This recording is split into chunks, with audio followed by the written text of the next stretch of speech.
My friend, do not believe for a moment that the dry spell that you are presently experiencing in your life is to be a permanent experience. Do not accept the situation as it is, where you are experiencing wants and needs and lack and dryness, as though you're living in a dry desert, as though that is the will of God for you, and as though that is to be your never-ending experiences. This is not come to pass in your life to remain as a present circumstance that cannot be changed. Do not believe it, beloved. Do not listen to the words of the devil who is whispering in your mind to make you believe that this is the way things are always going to be. And because this is his whispering in your head, it causes you to resort to desperate measures that are completely outside of the will of God, the way of God, and the law of God for your life. Do not accept defeat from the devil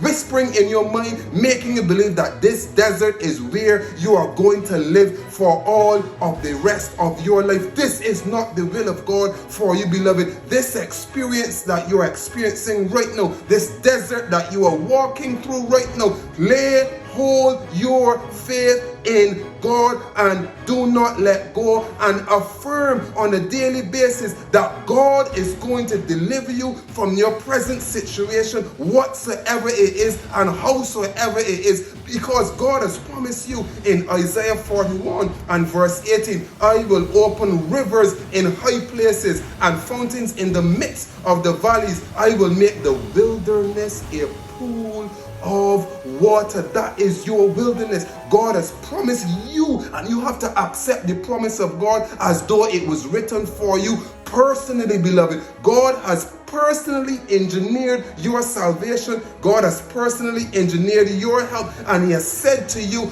I will make a wilderness, I will make the wilderness a pool of water, and the dry land springs of water. This promise is for you personally. Do not believe the foolish biblical scholars who try to make you believe that the Bible was not written for you personally. God so loved the world that he gave his only begotten Son, that whosoever believeth in him should not perish but have everlasting life. You are that whosoever. You are the person that believes, and because you are the person that believes, that promise was written for you. It was written for all who believe. And if you believe, beloved, if you believe today, the sure promise of God, the guarantee of God, despite your present wilderness experience, despite your poverty and your need and your want and your lack and your dryness, despite the scarcity, despite the nothingness that you are experiencing right now, the promise of God,